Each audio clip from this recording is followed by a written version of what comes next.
அறிவு,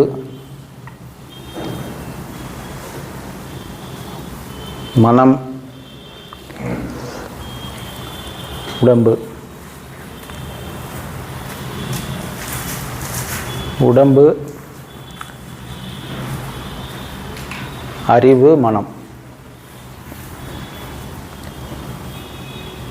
விசாரில் உட்காந்து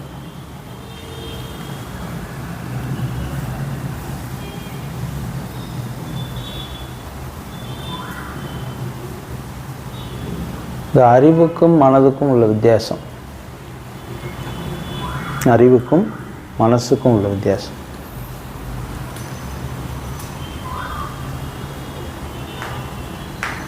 நமக்கு சில நேரங்களில் ஏற்படக்கூடிய ஒரு கேள்வி, நாம் எதுவாக இருக்கோம் அப்படின்றது. நான் யார் அப்படின்னு கேட்குற கேள்வி அது பொதுவானது. பொதுவாக நம்ம ஆன்ம தேடலுக்கு வந்துட்டோம்னா அதுதான் முதல் கேள்வியாக இருக்கும், நான் யார் அப்படின்றது.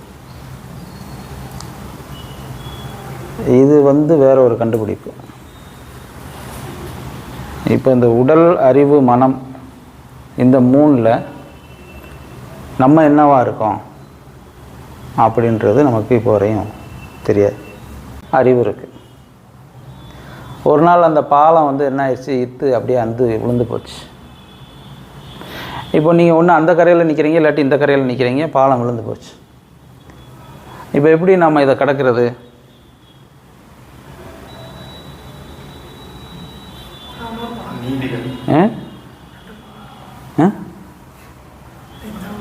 ஒரு பாலம் தான் சொன்னேன், 2 பாலம் சொல்லலையே. ஒரே இதில் தான் போயிட்டு வர்றது.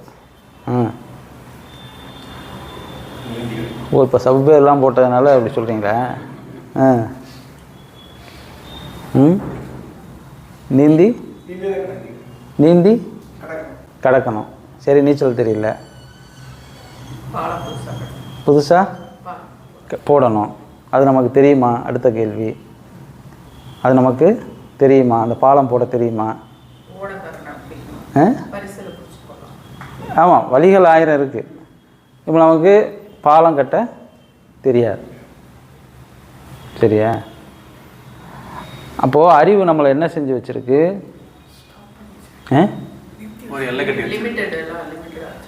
இதை மட்டும்தான் செய்யணும்னு பழக்கப்படுத்தி வச்சிருக்கு. நீ இங்கேருந்து அங்கே போகலாம், அங்கேருந்து இங்கே வரலாம். சரியா? ஏன் அதை நம்ம அதுக்குள்ளேயே வச்சிருந்துச்சு?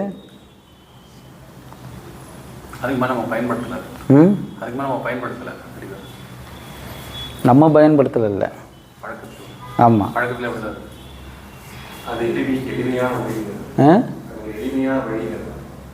இருக்கட்டும். இப்படி ஒரு இக்கட்டான சூழல் வந்தால் இப்போ நம்ம தானே மாட்டிட்டு முழிக்கிறோம்.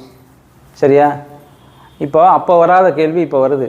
என்னென்னா, பாலம் இடிஞ்சு விழுந்துருச்சே, இது நல்லா இருக்கும்போதே இதை எப்படி கட்டுறதுன்னு தெரிஞ்சு வச்சுருந்தா நம்ம என்ன செஞ்சுருக்கலாம்? இன்னொரு பாலத்தை ரெடி பண்ணி நம்ம அந்த கரைக்கு போயிருக்கலாம். ஆமாம். அப்போது அந்த கேள்வி அப்போ வரல. ஏன்னா நல்லா இருந்துச்சு. இப்போ இல்லை. சரியா? அது மாதிரி இப்போ நம்மளுடைய நிலைமை.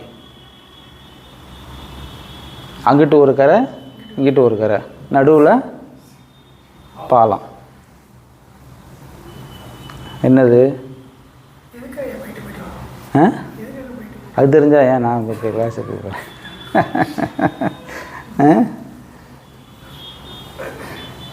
என்னது?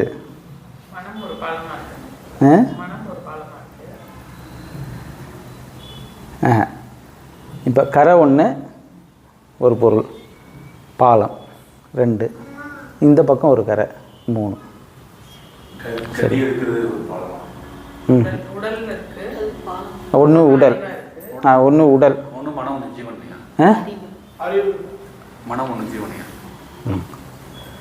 ஒன்று உடல். உடல் ஒரு கரை. சரியா? அறிவு ஒரு கரையாக இருக்கு. நடுவில் பாலம்,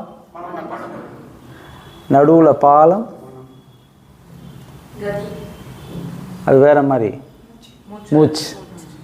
இப்போ இதில் போயிட்டு வந்துக்கிட்டு இருக்குது எது? மனசு. இதில் போயிட்டு வந்துகிட்டு இருக்கிறது மனசு. இப்போ அதை போய் கேட்கணும், ஏன் அங்கிட்டு இங்கிட்டு போயிட்டு வந்துக்கிட்டு இருக்கேன்னு. என்னையே கேட்கக்கூடாது, சரியா? சும்மா ஓடிட்டுருக்கேன், நாயை பிடிச்சி ஏன் ஓடிட்டே இருக்கேன்னா நம்மளை திரும்ப பார்த்து குலைக்கும் வேகமாக. ஏன் தெரியுமா? அது தெரிஞ்சால் ஏன் நான் ஓடிட்டே இருக்கேன் நிறுத்திடுவேன்ல அப்படின்னு. அது மாதிரி தான் இது.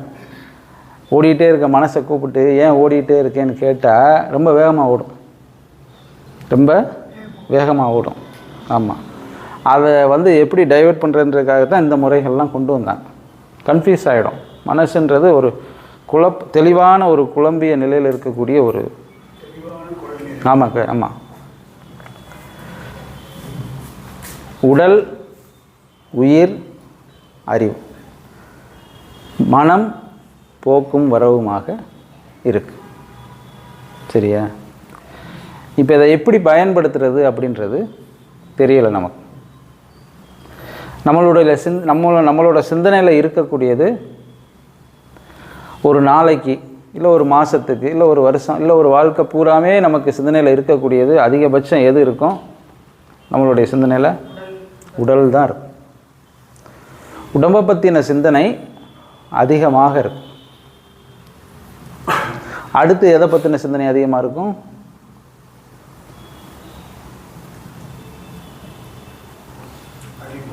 மனதை பற்றின சிந்தனை அதிகமாக இருக்கும்.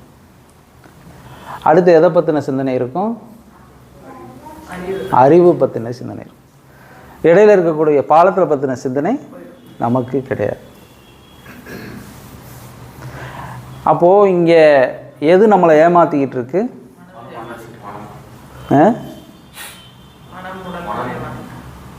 எது நம்மளை ஏமாற்றிக்கிட்டு இருக்கு?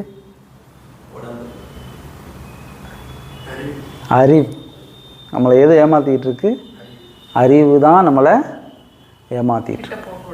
ஆமாம், அறிவு தான் நம்மளை என்ன செய்யுது? ஏமாற்றிட்டு இருக்கு. என்ன குழப்பமாக இருக்கா? அறிவு தான் நம்மளை ஏமாத்துது. ஏன்னா இந்த அறிவு எதனுடைய தொடர்பு அப்படின்னா, எதனுடைய தொடர்பு? மனதினுடைய தொடர்பு, சரியா? இந்த உடல் எதனுடைய தொடர்பு? அது பாலமாக இருக்குது. இந்த உடல் எதனுடைய தொடர்பு? மனதினுடைய தொடர்பு. அறிவும் மனதோடு தான் தொடர்பில் இருக்குது, உடம்பும் மனதோடு தான் தொடர்பில் இருக்குது. அப்போ உடலுக்கும் அறிவுக்கும் எது எஜமானனா இருக்குது? மனம்தான் எஜமானனா இருக்குது, சரியா? இப்போ அதனால் அந்த அக்கறைக்கும் இந்த அக்கறைக்கும் நடுவில் பாலமாக இருக்கக்கூடிய மூச்சுக்காற்றை நாம் என்ன செஞ்சிட்டோம்? கவனிக்கிறது இல்லை. அதனால் மனம் என்ன செய்யுது? அதனுடைய இஷ்டத்துக்கு போயிட்டு வந்துக்கிட்டே இருக்கு. நம்மளுடைய சிந்தனை, இப்போ நம்ம தியானம் பண்ணுறோம், மூச்சை கவனிக்கிறோம். மனம் மூச்சை ஏன் கவனிக்கிறோம்? மூச்சை கவனித்தா மனசு ஒடுங்கும் அப்படின்றாங்க. அப்போ அது சாமி சொல்கிறது பிரகாரம் சொஸ்தானம், அதனுடைய சொஸ்தானம் மூச்சிலேருந்து தான் மனசு பிறந்தது. இந்த காரண காரியம்லாம் நமக்கு தெரியும். ஆனால் அறிவுன்னு ஒன்று உள்ள சூட்சமமாக இருக்குது. இது ஏன்னா சாமி ஜீவனுக்கு உணர்வு வரும்போதுன்றார். அந்த ஜீவனுக்கு உணர்வு வரும்போதுன்னு சொல்லும் பொழுது அறிவு நம்மளை ஏமாற்றிட்டு இருக்குன்னு சொன்னோம் இல்லையா? அதுக்கு ஜாக்கிரதை வருது. ஆமாம், அதுக்கு ஜாக்கிரதை என்பது அப்போ தான் வருது.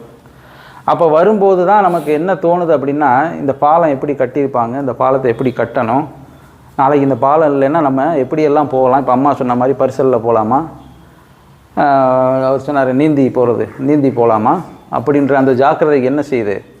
வர ஆரம்பிக்குது.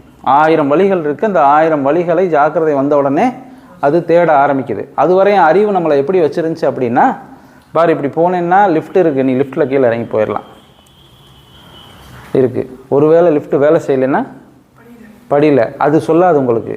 ஏன் அப்படின்னா அது பழக்கம். ஆட்டோமேட்டிக்காக கால் எங்கே போயிடும்? ஸ்டெப்ஸை நோக்கி போக ஆரம்பிச்சிடும். அறிவு ஏமாற்றக்கூடிய இடங்கள் நம்மளை ஒரு விஷயத்திற்கு தொடர்ந்து பழக்கப்படுத்துவது.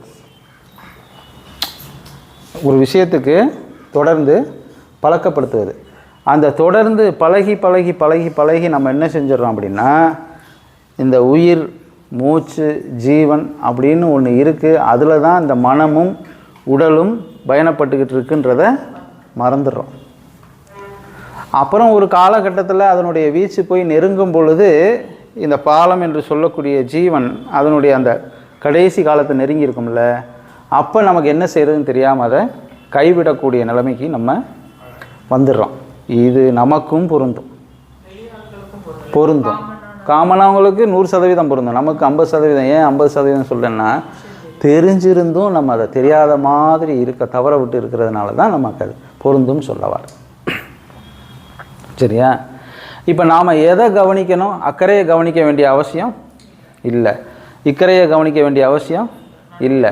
நடுவில் இருக்கக்கூடிய பாலத்தை கவனிக்கணும். ஏன் பாலத்தை கவனிக்கணும்? எது போயிட்டு வந்துட்டு இருக்கு? மனம் போயிட்டு வந்துட்டு இருக்கு. சரியா? இப்போ இதில் நீங்கள் யார்?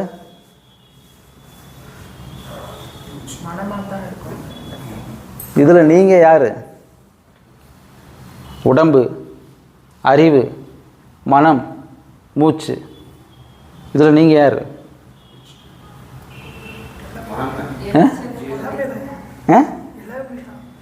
எல்லாமே தானே.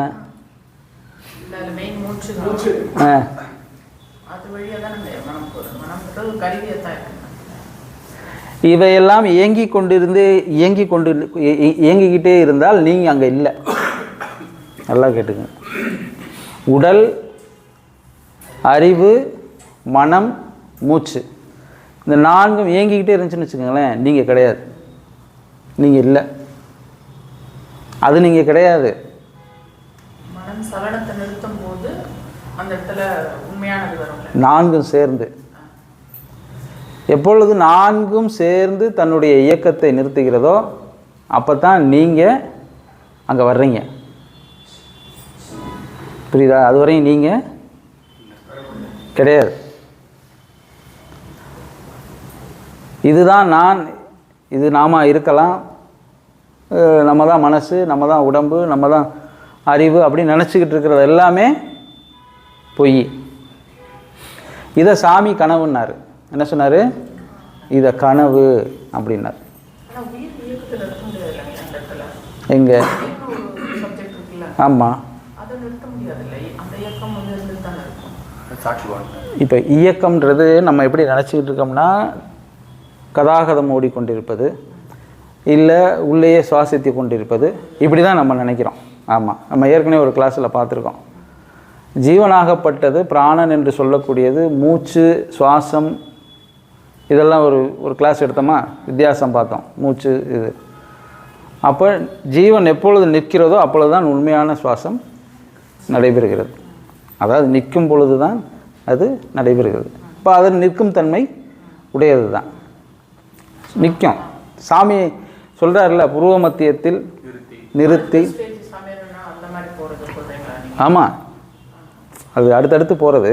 ஆனால் எங்கே போனாலும் அங்கே நிறுத்தி நிற்கிறது தான் அது. நம்ம சமீரனன் தட்டி கொண்டே இருத்தல்னு சொல்கிறார். அது தட்டி தட்டி திறத்தல்ன்றார். திறந்துச்சுன்னா அங்கே நிற்கிறதுன்னு அர்த்தம். திறந்துருச்சு, அங்கே நிற்கிறது. அது மூச்சு, உயிர், எப்படி வேணாலும் நம்ம வச்சுக்கலாம். அதனால் இயங்கி கொண்டே இருப்பதற்கு பேர் அப்படி கிடையாது. நிற்கணும், ஒரு நிலையில் நிற்கணும். ஏன்னா இங்கே நம்மளுடைய பழக்கம் என்ன அப்படின்னா, ஓடிக்கிட்டே இருக்கிறது. இப்போ அதை அப்படியே மாற்றி நிறுத்துறதுக்கு பழக்கப்படுத்துகிறோம். புரிஞ்சுக்கலாமா? இப்போ தசவாயுக்கள் உடம்புல இருக்குது. தசவாயுக்களும் ஒவ்வொரு வாயுகளும் ஒரு வேலை செஞ்சுட்டு இருக்குது. இப்போ நம்ம கதி எடுக்கும் போது இங்கே சுழல்முறைக்கு வந்தவங்க பிராணனா மாறுது இல்லையா, அந்த ப்ராசஸ் எடுத்துக்கலாமா? இங்கே எல்லாம் அந்த ப்ராசஸாக இங்கே வந்துருப்போது, இங்கே எல்லாம் கதிக்கு எல்லாம் இங்கே ஒன்று சேர்ந்துருக்கு பிறகு இங்கே வேலை இல்லை, அந்த வேலையை நிறுத்தி தானே இருக்குது கீழே. இங்கே வந்தோடனே அது பிராணனா அந்த வேலையை ஆரம்பிக்குது. ஆமாம், அப்படி புரிஞ்சுக்கலாம். அது ஒரு வேலையை ஆரம்பிக்குது. நான் சொல்கிறது, எந்த வேலையை ஆரம்பித்தாலும் அது அதுவாக நிற்கக்கூடிய ஒரு ஸ்டேஜ் இருக்குது. ஆமாங்க, தசவாயு இருக்கிறது பிராணனா மாறுது இல்லையா? ஆமாம், அது வேலை தானே, கன்வெர்ட்டர். இப்போ பிராணனா மாறிடுச்சா? மாறினதுக்கப்புறம் அவர் ஒரு ஸ்டே ஆகணும். ஒரு 5 நிமிஷமோ 10 நிமிஷமோ நான் கன்வெர்ட் ஆகிட்டேன் அப்படின்னு ஒரு ஸ்டே ஆகணும். புதுசாக ஒரு பொறுப்பு கொடுக்குறோம் ஒருத்தருக்கு. உடனே அவர் எல்லாத்தையும் அலசி ஆராய்ஞ்சு எதுவும் செய்ய முடியாது. அவருக்கு கொடுத்த இடத்துல தான் என்ன செய்வார்? போய் உட்காருவார். அங்கே தான் போய் உட்காருவார். அவருடைய இருக்கை எதுவோ அங்கே போய் ஃபஸ்ட்டு உட்காருவார். உட்காந்ததுக்கப்புறம் அவருக்கு அங்கே ஏற்கனவே பழக்கப்பட்டிருந்த அங்கே ஏற்கனவே தொழிலில் இருந்தவர்கள் வந்து எல்லாத்தையும் என்ன செய்வாங்க, விவரிப்பார்கள். இது இப்படி தான் இருக்குது இந்த ஃபேக்ட்ரியில், இந்த அலுவலகத்தில் இது இருக்குது, உங்களுக்கு கீழே எத்தனை பேர் இருக்கும் அப்படின்றத. அதுக்கு வந்து ஒரு மாதம் கூட டைம் எடுக்கும் அந்த நிறுத்துதல். அப்போ அந்த ஒரு மாத அளவு காலத்துக்குள்ளே அவருக்கு என்ன வருது, ஜாக்கிரதை வருது. எதை பற்றின ஜாக்கிரதை, அந்த ஃபேக்ட்ரியை பற்றின, தொழிலை பற்றின, தயாரிப்பு முறைகளை பற்றின, தொழிலாளிகளை பற்றின ஜாக்கிரதை, தெளிவு வர ஆரம்பிக்குது. அப்போ நாம் அங்கே நிறுத்தி பழகுதல்னு சொல்லி ஒன்று இருக்குது. அது போன கிளாஸில் நம்ம பார்த்தோம், நிறுத்தி பழகுதல்னு சொல்லி ஒன்று இருக்குது. அப்போ அங்கே நிற்கிறது. நான்கும் ஒரே கோட்டில் நிற்கும் பொழுது தான் நீங்கள் யாருன்னு தெரியும். நீங்கள் யார், நான் யாருன்னு கேட்குறது ஒன்று இருக்குது. சரியா? அது வேறு. இந்த நாளில் நம்ம யார், நம்ம எப்படி இருக்கோம், நம்ம எங்கே இருக்கோம், எந்த இடத்துல இருக்கோம் அப்படின்றது நமக்கு தெரியலை. இப்போ வரையும் குழப்பம் அதுதான். நம்ம என்னவா இருக்கோம், நமக்கு ஒரு கிருஷ்ணமூர்த்தின்னு ஒரு பேர் வச்சுருப்பாங்க, ராமசாமின்னு ஒரு பேர் வச்சுருப்பாங்க, குப்புசாமின்னு ஒரு பேர் வச்சுருக்காங்க. சரியா? நம்ம இதை பிடிச்சிட்டு தான் இருக்கோம். நம்ம வந்து இதுதான் நம்ம அப்படின்னு. சரி, பேர் வந்து மனிதனுக்கு பெரிய அடையாளம் கிடையாது அப்படின்னா உடல், அடுத்து உடலுக்கு வந்துடுது. உடம்பு ஒரு பெரிய அடையாளம் கிடையாது அப்படின்னா மனதுக்கு வந்துடுது. மனம் ஒரு பெரிய அடையாளம் கிடையாது அப்படின்னா அங்கே சுவாசத்துக்கு வருது. சுவாசமே பெரிய அடையாளம் கிடையாதுப்பா, அதுக்கு மேலே இன்னொன்று இருக்குன்னா அது ஈஸ்வரனுக்கு கொண்டு போயிடுது. அப்போது ஒன்றுக்கு ஒன்று லிங்க் ஆகி அது அழிந்துனா என்ன, ஒன்றோட ஒன்று தொடர்பு ஏற்பட்டு மறைந்து போகுது. ஆமாம், உருமாறிக்கிட்டே போகுது. இதில் நாம் என்னவா இருக்கோம், நம்ம எதை பிடிச்சி உக்காந்துருக்கோம் அப்படின்றது. இப்போ தியானத்துக்குன்னு உக்காந்தாச்சு, தியானத்துக்கு நம்ம உக்காந்துட்டோம். எதை நோக்கி நம்மளுடைய பயணம் அப்படின்னா மோட்சம்னு ஒரு வார்த்தையில் முடிச்சிடுவோம். நாங்கள் மோட்சம் அடைய போகிறோம் அப்படின்னு நம்ம முடிச்சிடுவோம். சரியா? இப்போ அதுக்கான காரணக்காரிய பொருள் நமக்கு தெரியணும். அது மூச்சுன்னு நம்ம தெரிஞ்சு வச்சுக்கிட்டோம். அது ஒருத்தர் சொல்லி கொடுத்துட்டார். சரி, அதை எப்படி பயன்படுத்துறது அப்படின்னா அங்கே மனம்னு சொல்லி ஒன்று வரும். மனம் இல்லாமல் நீங்கள் எதையுமே என்ன செய்ய முடியாது, பயன்படுத்த முடியாது.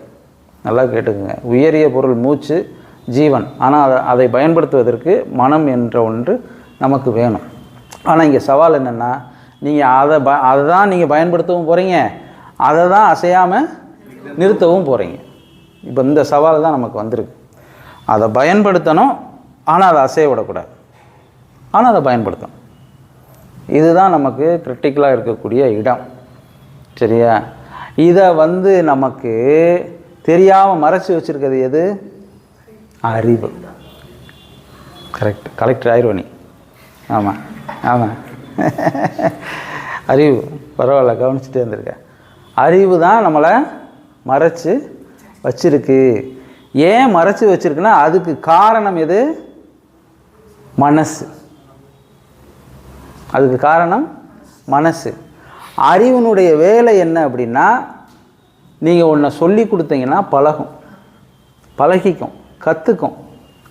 உதாரணத்துக்கு நம்ம படிக்கிறது, ஸ்கூலில் படிக்கிறது, காலேஜில் படிக்கிறது, ஒரு விளையாட்டை கற்றுக்கிறது, ஒரு மாஸ்டர்கிட்ட, பிடி மாஸ்டர்கிட்ட இருந்து ஒரு பாட்டை கற்றுக்கிறது, இல்லை ஒரு நடிக்கிறது, ஏதோ ஒன்று, ஒரு வசனம் பேசுகிறதுனா ஒன்றை நீங்கள் கற்றுக் கொடுத்தீங்கன்னா கற்றுக்கும்.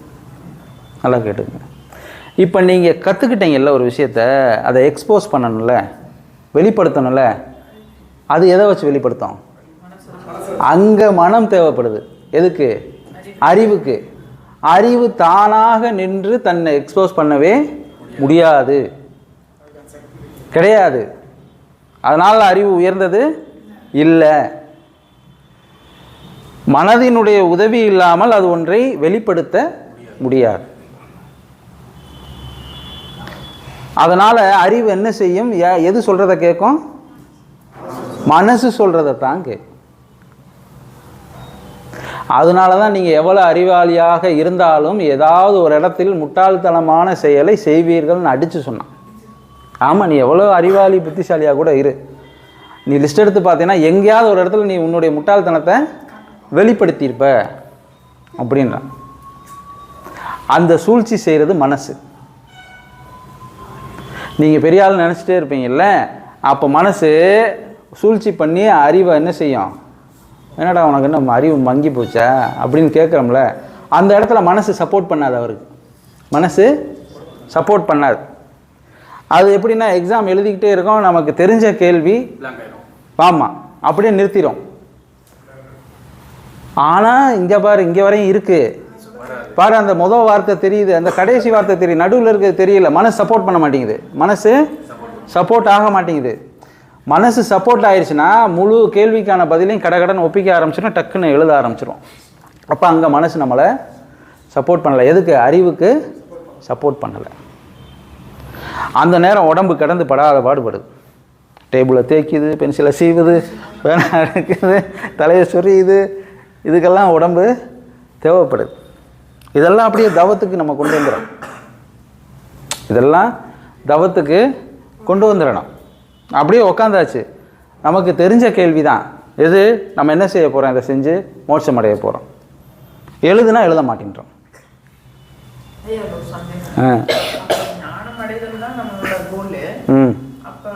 பழக்கப்படுத்தி வச்சுன்னு சொல்றீங்க. இப்ப நம்மளோட நம்ம இப்போ காலையில எந்திரிக்க முடியல, இந்த மாதிரி சின்ன சின்ன இதெல்லாம் வந்து இப்ப அறிவு தான் தடையா இருக்கா? அதுக்கு எதுக்கு?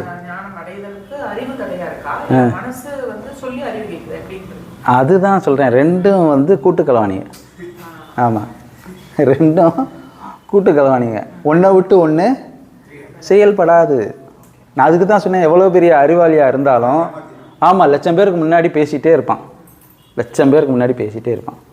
பட் அவனுக்கு அவனுடைய கெப்பாசிட்டி தெரியும். ஆமாம், ஒரு பயம் இருக்கும். அந்த பயம் எதை வச்சு வருதுன்னா, எங்கேயாவது ஒரு இடத்துல மனம் என்பது நமக்கு தொடர்பை விட்டு விட்டால் நம்ம அசிங்கப்பட்டுருவோம். ஏமாத்திருச்சுன்னா நம்ம வந்து நம்மளுடைய தன்னிலையை நம்ம மறந்துடுவோம், இழந்துருவோம். என்னதான் நம்ம படித்த அறிவு மூளைக்குள்ளே வச்சுருந்தாலும் அது வெளிப்படுத்தாது அப்படின்றது அவனுக்கு உள்ளுணர்வு சொல்லிக்கிட்டே இருக்கும். டேய், மனம் சார்ந்தே இரு, அதுதான் உனக்கு பேப்பரை எடுத்து கொடுத்துக்கிட்டே இருக்குது. ஆமாம், மனசை விட்டுறாத. எங்கேயாவது மனம் இருக்கிறத விட்டுட்டு அப்படி பிளாங்க் ஆகிடும். அப்படியே சரி, நான் இத்துடன் விடைபெறுகிறேன்னு சொல்லி முடிச்சுட்டு இறங்கிடுவான். இது ரெண்டும் கூட்டு கலவாணிங்க தான். சரியா? அதுதான் சாமி என்ன செஞ்சார்? மனசை ஏமாற்ற ஆரம்பித்தார். மனசை ஏமாற்ற ஆரம்பிச்சார். நீங்கள் தான் எஜமான், எங்களுக்கு நீங்கள் தான் எஜமான், நீங்கள் தான் குரு, நீங்கள் தான் குரு அப்படின்ட்டார். சரண்ட்ரு இல்லை, நீங்கள் தான் குருன்ட்டார். மனம் எப்படின்னா, அது வந்து நம்புது நம்பலை அப்படிலாம் பார்க்காது. நீங்கள் நம்புகிறீங்க நம்பலை அப்படிலாம் பார்க்காது. அதை வந்து அங்கீகாரப்படுத்தணும் நீங்கள், அவ்வளோதான். அதை நீங்கள் நம்பிக்கையோடு செய்கிறீங்களோ இல்லை நம்பிக்கை இல்லாமல் செய்கிறீங்களோ அதெல்லாம் அது பார்க்கவே பார்க்காது.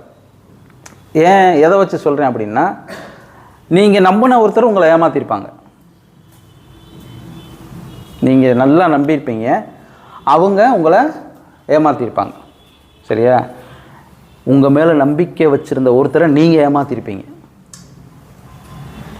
ரெண்டுமே மனசு தானே, ரெண்டுமே மனசு தானே இல்லையா? அப்போ மனம் எதையும் எதிர்பார்க்கலைன்றதானே இங்கே அர்த்தம். அது நம்பிக்கையும் எதிர்பார்க்கலை, நம்பிக்கை இன்மையையும் எதிர்பார்க்கலை. அது செயல்படும், அவ்வளோதான். மனம் என்பது செயல்படும், எந்த வேஷம் வேணாலும் போடும். சரியா? இந்த அறிவு எல்லாவற்றையும் கற்றுக்கொள்ளும், மனம் இல்லாமல் அது எக்ஸ்போஸ் பண்ணாது. அறிவு மனதோடு சேர்ந்து ஒரு விஷயத்தை எக்ஸ்போஸ் பண்ணும்போது அதுதான் எதுவாக வெளிப்படுது?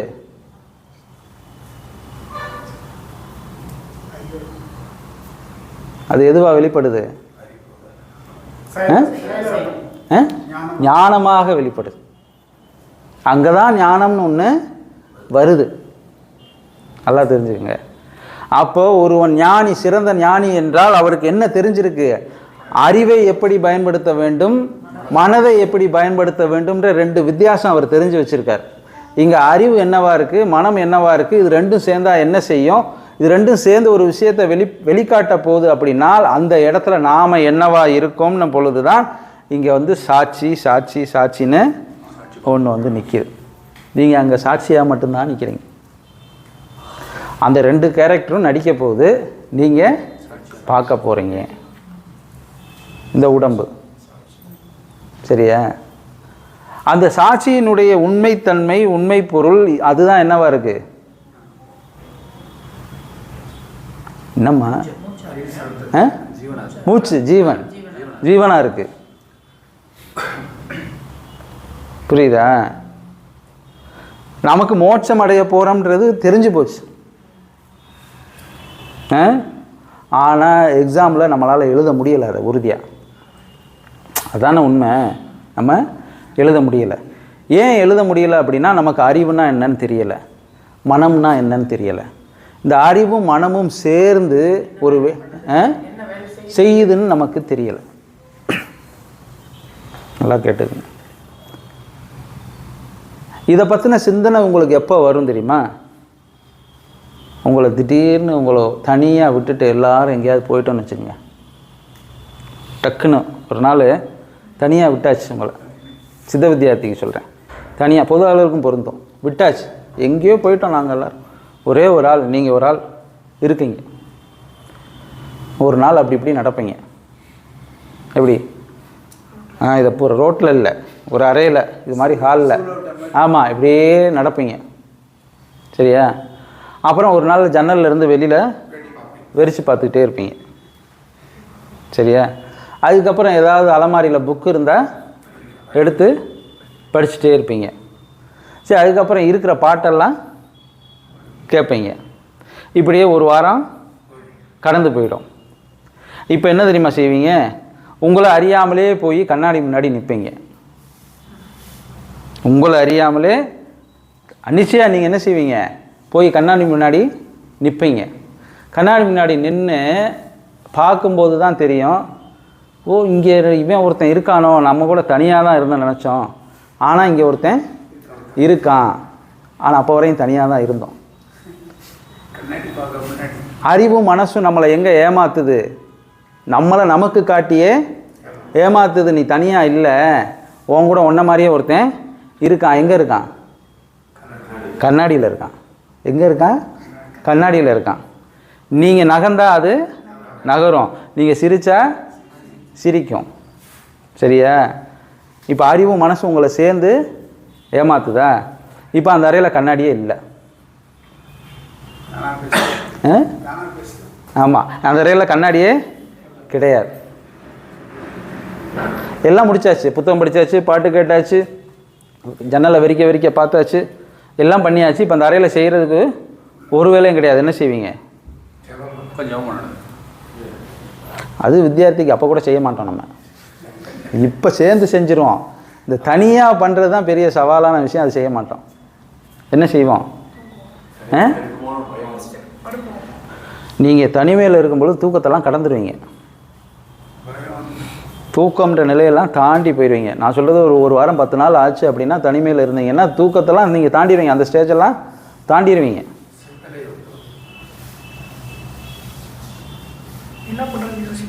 என்ன யோசிப்பீங்க? அதான் என்னது?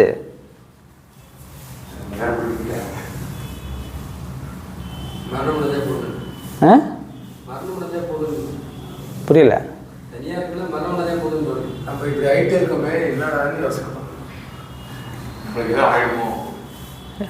என்ன பண்ணுவீங்க?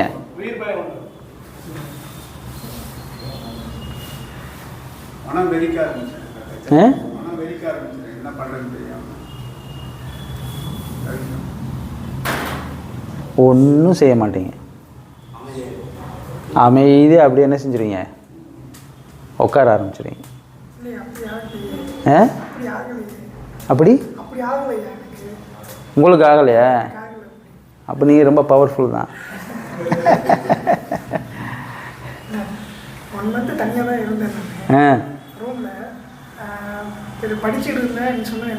அப்புறம்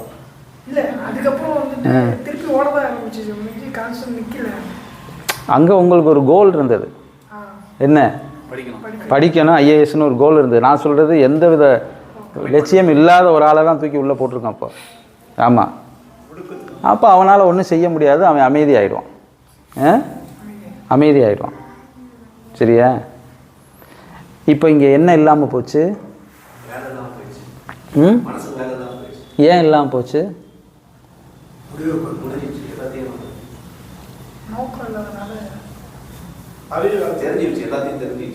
என்ன தெரிஞ்சிச்சு?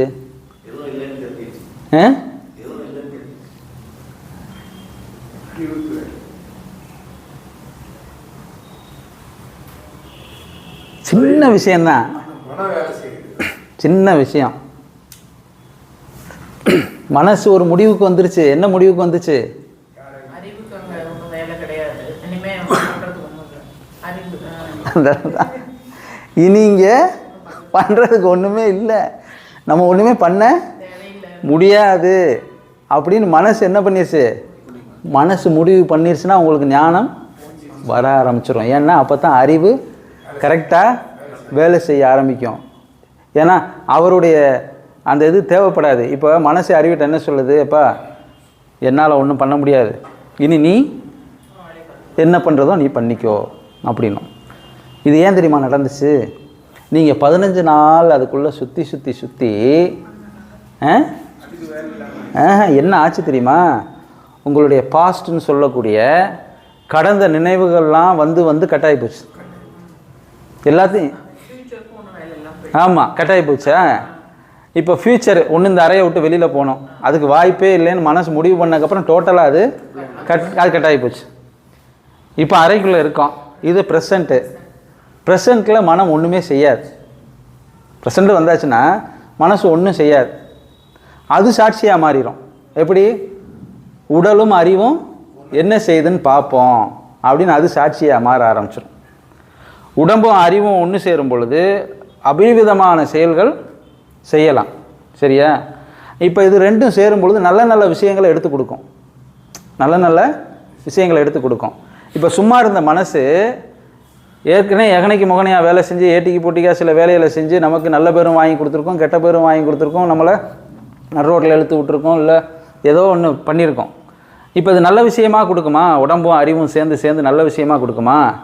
இப்போ மனம் என்ன தெரியுமா செய்யும்? இது எல்லாமே நான் தான் செஞ்சேன் அப்படின்னு சொல்லி தன்னை மட்டுமே உயர்த்தி ப்ரமோட் பண்ணும். அதை தான் சாமி என்ன செஞ்சார்னா, எடுத்த உடனே மனமே குருன்னு சொல்லி கொண்டு வந்து நிறுத்தினார். நீ எடுத்ததுமே அதை என்ன செஞ்சிரு? சரண்டர் ஆயிடு. மனம் இல்லாமல் இங்கே எந்த வேலையும் நடக்காது. புரிஞ்சுதா? இப்போ நாம் இங்கே உடம்பா அறிவா மனமா அப்படின்ற தெளிவு இல்லாமல் நம்ம ஒரு வேலையை செஞ்சுக்கிட்டே இருக்கோம். உடம்பு நம்ம தான், மனசும் நம்ம தான், மூச்சும் நம்ம தான். சரியா? இங்கே ஒன்று மட்டும் நமக்கு வரல. என்ன வரல? ஞானம் மட்டும் நமக்கு வரலை. இந்த ஞானம் என்பது என்ன அப்படின்னா, இது 3 பற்றியும் தெரிஞ்சுக்கிறது. தெளிவு, உடம்புனா என்ன, மனசுனா என்ன, அறிவுனா என்னன்னு தெரிஞ்சுக்கிறது. தெரிஞ்சாச்சுன்னா நமக்கு ஞானம் வந்துடும். எதை எங்கே எப்படி பயன்படுத்துறது. ஆமாம், இப்போ அதுக்கு தான் அந்த அறையோட கதை சொன்னேன். இதுக்கு மேலே ஒன்றும் செய்ய முடியாது அப்படின்னு முடிவு பண்ணிருச்சுன்னா மனம் தானாக என்ன செஞ்சிடும்? உட்கார ஆரம்பிச்சிடும். சரியா? நீங்கள் அந்த அறை என்பது இங்கே சுழுமுனையாக நீங்கள் கற்பனை பண்ணிக்கணும். சரியா? அங்கே 10 நாள் 15 நாள்ன்றது இங்கே நீங்கள் 10 நிமிஷமாக மாற்றணும். 10 நிமிஷத்தில் நீங்கள் மனசு ஒன்றும் இல்லை, எனக்கு வேலை இல்லை அப்படின்ற அந்த இதுக்குள்ளே மனசை நீங்கள் கொண்டு வரணும். சரியா? இதெல்லாம் தாண்டி நீங்கள் இருக்கக்கூடிய நிலை என்ன தெரியுமா? உங்களுக்கு இருக்கக்கூடிய நிலை என்னது?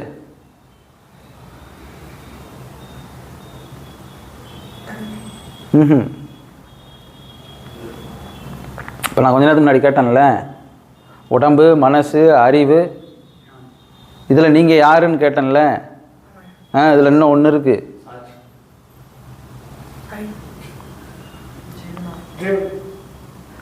ஜீவன் காமன், அதுதான் பாலம். அது சுவாசம் ஜீவன் எல்லாம் ஒன்று தானே. அது ஹை ஸ்டேஜு இதில்.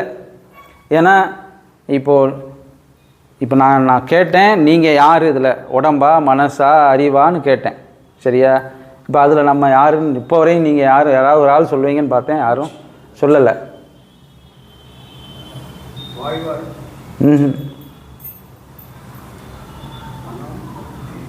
ஏன்னா சாமி அழகாக சொல்லியிருக்கார். அப்போ தான் நம்ம வர்றோம்னு சொல்லியிருக்கார். ஜாக்கிரதை எப்போ வருது? உணர்வு தான் நீங்கள். எப்போ உணர்வுன்னு சொல்லக்கூடிய அது மட்டும்தான் நீங்கள். உணர்வு மட்டும்தான் நீங்கள்.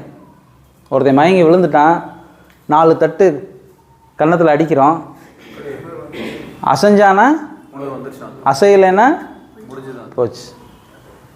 அப்போ அவன் வந்து அந்த உணர்வை வச்சு தான் உங்களை டிசைட் பண்ணுறான். நீங்கள் போனாமா மனுஷனா எந்திரிச்சு நடப்பீங்களான்னு டிசைட் பண்ணுறான். இந்த உணர்வு என்பது இந்த நான்கோடையும் தொடர்புடையது.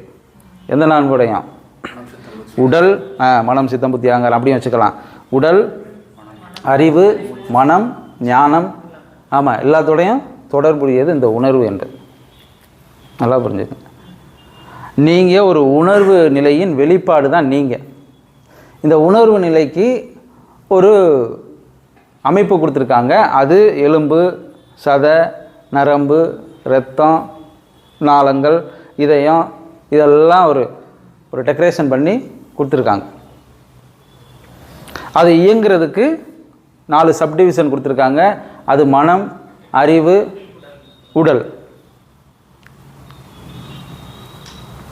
இப்போ இங்கே உணர்வில் தான் இருக்கணும் இல்லையா? சொல்கிறாங்கல்ல தன்னுணர்வில். அப்போ அங்கே தன்னுணர்வுன்னு வரும்பொழுது அதுதான் நம்மன்னு வந்துருச்சு. உணர்வு தான் நம்ம. ஆமாம். இல்லைடா ஜடம் மாதிரி உக்காந்துருக்க என்ன உணர்வு இல்லாமல் இருக்கிறதனுடைய அர்த்தம் சொல்கிறாங்களே, ஜடம் மாதிரி செத்த போன மாதிரி கிடக்கிறான் அப்படின்னா உணர்வு இல்லாத நிலை அப்படின்னு அர்த்தம். எல்லாருக்குமே. அவனை பொறுத்தளவு அது டெத்து, நம்மளை பொறுத்தளவு டெத்லெஸ். அதாவது உணர்வை தன்னுணர்வாக மாற்றுறோம். அவன் உணர்வை உணர்வாக வச்சுக்கிறான், அவ்வளோதான். ஆமாம், சமாதி நிலைக்கு போயிடும். அடுத்தடுத்தது அது உள்ள வந்து. ஆமாம், தன்னைத்தான் அறிதல். என்ன கரெக்டா? அதனால் இப்போ நீங்கள் யார்?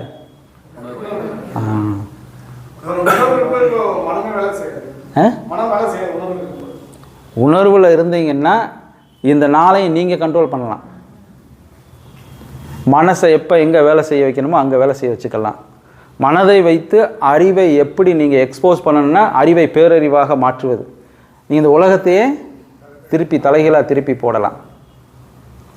உடம்பை நீங்கள் எப்படி வேணாலும் வச்சுக்கலாம். சிறுசாக்கிக்கலாம், பெருசாக்கிக்கலாம், காயகல்பம் பண்ணிக்கலாம். தேவைன்னா அதுவும் தேவையில்லைன்னா விட்டுறலாம். இது எல்லாத்துக்கும் உணர்வு தான் மெயின் புள்ளி. ப்ராசஸ் அதுதான் பண்ணுது.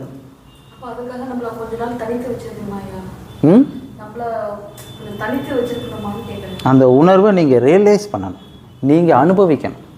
பாயாசம் குடிக்கிறோம், ஒரு அனுபவம், சுவை தெரியுது, ஒரு மகிழ்ச்சி, ஒரு சந்தோஷம், இதெல்லாமே உணர்வு தானே கொடுக்குது.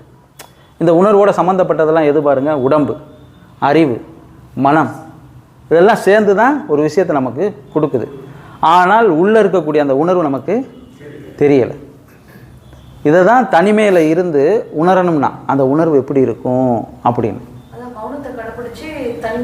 ஆமாம் இருந்து நம்மளை தெரிஞ்சுக்கிறது. ஆமாம், அங்கே இந்த நான் யார் என்ற கேள்வியும் போயிடும், நம்ம என்னவா இருக்கோன்றதும் தெரிஞ்சிடும். இதுதான் இதில் உள்ள சூட்சமம்.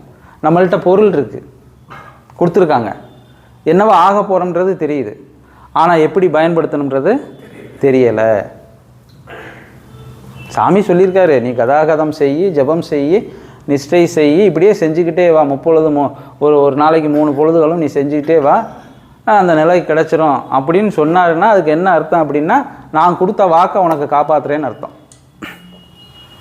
நீ செஞ்சுக்கிட்டே வா, நான் கொடுத்த வாக்கை உனக்கு காப்பாற்றுறேன்னு அர்த்தம். சரியா? இதுக்கு மேல்பட்டு நீங்கள் வெளிப்படணும், தன்னிச்சையாக நீங்கள் வந்து ஃப்ரேம் ஆகணும் அப்படின்னா இதெல்லாம் நீங்கள் உள்ளே ப்ராக்டிஸ் பண்ணணும். தேவையில்லைன்னா விட்டுறலாம். நமக்கு இது தேவையில்லை அப்படின்னா விட்டுறலாம். ஆமாம், கலெக்டராகி தான் நல்லது பண்ணணுமா என்ன? அவ்வளோதான், முடிஞ்சு போச்சு. கலெக்டராகி நல்லது பண்ணுறதுல கூட சிக்கல் இருக்குது. ஒரு பேப்பர் இல்லைன்னா சைன் போட மாட்டேன் இல்லை, ஒன்றால் போடவும் முடியாது இல்லை. அதுதான் அந்த ரூல்ஸு தான் என்ன தெரியுமா செய்யும்? அதுதான் சொல்லனே, அறிவு மனதோடு சேர்ந்து நம்மளை நாமளே ஏமாற்ற வைக்கிறது இல்லையா? சட்டத்துக்கு ஓகே, அது அரசுக்கு ஓகே, ஆமாம் அதெல்லாம் ஓகே. ஒருத்தன் இப்போ பசின்னு கேட்குறான், எனக்கு இல்லை இப்போ புரோட்டோகால் பிரகாரம் தான் நான் உனக்கு சாப்பாடு தருவேன் அப்படின்னா அங்கே ஜனநாயகம் கெட்டு போயிடும், சட்டம் கெட்டு போயிடும், எல்லாம் கெட்டு போயிடும் இல்லையா? அப்போ தனி மனித உணர்வுக்கு தான் இங்கே பெரிய முக்கியத்துவம் கொடுக்கப்படுது. ஆமாம், நம்ம அதை வச்சு தான் எல்லாமே அதை வச்சு தான் கொண்டு வந்தது. ஆமாம், இப்போ அரசியல் என்ன அப்படியே வானத்துலேருந்து குதிச்சிச்சு அப்படிலாம் இல்லை. எல்லாம் ஒரு மனிதனுடைய அடிப்படை தத்துவத்திலேருந்து தான் எல்லாத்தையும் உருவாக்கி கொண்டு வந்தாங்க. அவ்வளோதான் விஷயம். சரியா? அதனால் நீங்கள் யார், அதுதான் அந்த கான்சியஸ் உங்களுக்குள்ளே இருந்துச்சுன்னா தவத்தை ஈஸியாக பண்ணலாம். ஆமாம், வேறு என்ன இருக்குது அதுக்கு? உட்காந்துட்டீங்க, நான் அந்த உடம்பு இல்லை, உடம்பு கிடையாது, நான் பியூராக இருக்கக்கூடிய உணர்வு. என்னால் என்ன ஃபீல் பண்ண முடியும்னா அது தன்னுணர்வு. நம்ம ஃபீல் பண்ணிட்டோம் அப்படின்னா மனம் உள்ளே வந்துருச்சுன்னு அர்த்தம். ஆமாம், அறிவு ஜாக்கிரதைக்கு வருதுன்னு அர்த்தம். அதான் சாமி ஜீவனுக்கு உணர்வு வரும்பொழுது ஜாக்கிரதை வருகின்றார். அறிவு ஜாக்கிரதைக்கு வந்துடும். அறிவு ஜாக்கிரதைக்கு வந்ததன் பிறகு அது அறிவு பேரறிவாக மாறுகிறது. அங்கே தான் நாம் ஞானியாக அறிவிக்கப்படுகிறோம். ஞானின்னா என்னென்னா எதை எங்கு எப்படி செய்யக்கூடிய தன்மை நமக்கு தெரிஞ்சிருச்சுன்னு அர்த்தம். அதை தான் காலத்தின் நிமித்தம்.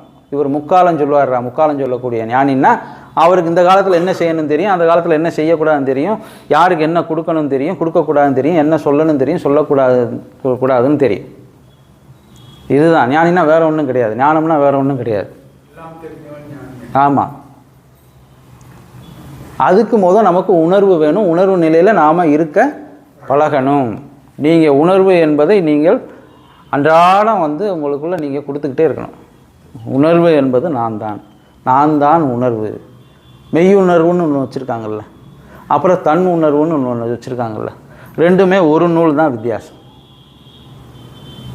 ஒரு நூல் தான் வித்தியாசம். தன்னுணர்வுன்றது ரிலைஸ் பண்ணி நம்ம இருக்கிறது.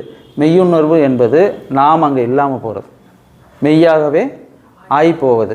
அது ஈஸ்வரத்தன்மை, ஈஸ்வர நிலை. நம்ம எப்படி வேணாலும் அதை எடுத்துக்கலாம்.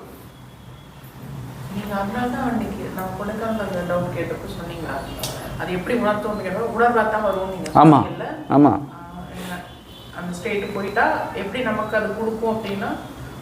உணர்வு. ஆமாம், நீங்கள் உணர்வுலேயே இருந்தீங்க, உணர்வாகவே நீங்கள் மாறிட்டீங்க அப்படின்னா மனதை எப்படி இயங்க வைக்கணும்னு உங்களுக்கு தெரியும். இந்த மனதை வைத்து அறிவை எப்படி விசாலமாக்குதல்னு உங்களுக்கு தெரியும். ஒரு வேலை ஈஸியாக செய்யலாம். ஒரு வேலையை செய்ய முடியாததை ஈஸியாக செய்யலாம். நம்ம அந்த உணர்வு நிலையில் இல்லைன்னா நம்ம ஏதாவது ஒரு 2 விஷயத்தில் தான் நம்ம பயணிச்சுட்டு இருப்போம். ஒன்று, மனம் போகிற போக்கில் போயிட்டே இருப்போம். நல்லா படித்தவனாக இருந்தால் அறிவு என்ன சொல்லுதோ அதை கேட்டே போவான். ஆனால் அறிவு சூட்சமாக மனசுகிட்ட இருந்து தான் வாங்கி கொடுத்துக்கிட்டே இருக்கும். புரியுதா?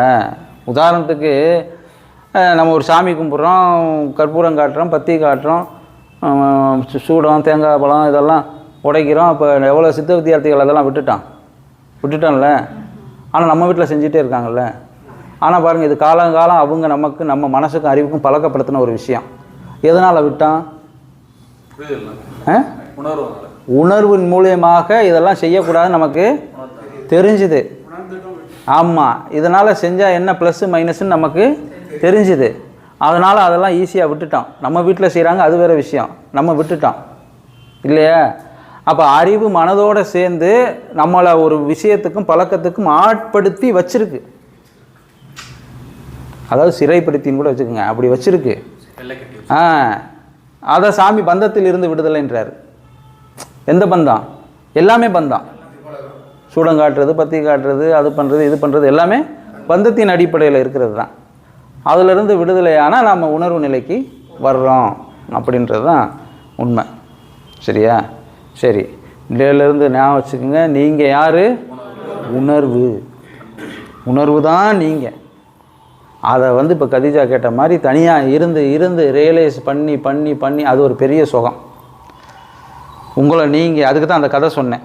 10 நாள் ரூமுக்குள்ளே இருந்தால் இனி எதுவுமே அம்மா சொன்னாங்க பாருங்கள், அது ஒன்றும் செய்ய முடியாதுன்ற நிலைமைக்கு வந்துருச்சு அப்படின்னா மனம் அங்கே சுதந்திரமாகுது, பந்தத்தில் இருந்து விடுதலையாகுது. நீங்கள் தான் அறைக்குள்ளே இருப்பீங்க, மனம் விடுதலை ஆகிடும், பந்தத்திலேருந்து விடுதலை ஆகிடும். அறிவுக்கு தெளிவு வர ஆரம்பிக்கும். ஏன்னா அங்கேருந்து பேப்பர் எதுவுமே வராதுல்ல. அதனால் இவர் தன்னை பற்றி யோசிக்க ஆரம்பிச்சிடுவார். அப்போ ஜீவனுக்கு உணர்வு வர ஆரம்பிக்கும். அப்போ ஜாக்கிரதை வருது, அறிவு தெளிவாகுது, மனம் தெளிவாகுது, அப்போ ஞானம் பூர்ணத்துவமாகுது. இப்போ உங்களை யாரும் ஒன்றும் செய்ய முடியாது. நீங்கள் உடலும் அல்ல, மனமும் அல்ல, அறிவும் அல்ல, நீங்கள் உணர்வு தான், பேருணர்வு தான் நீங்கள் அப்படின்றது தெளிவாக புரியும். சரியா? சரி, நமஸ்காரம். ஆமாம், உணவு தேவையில்லை. ஆமாம், சத்தினி கிடையாது இன்னைக்கு.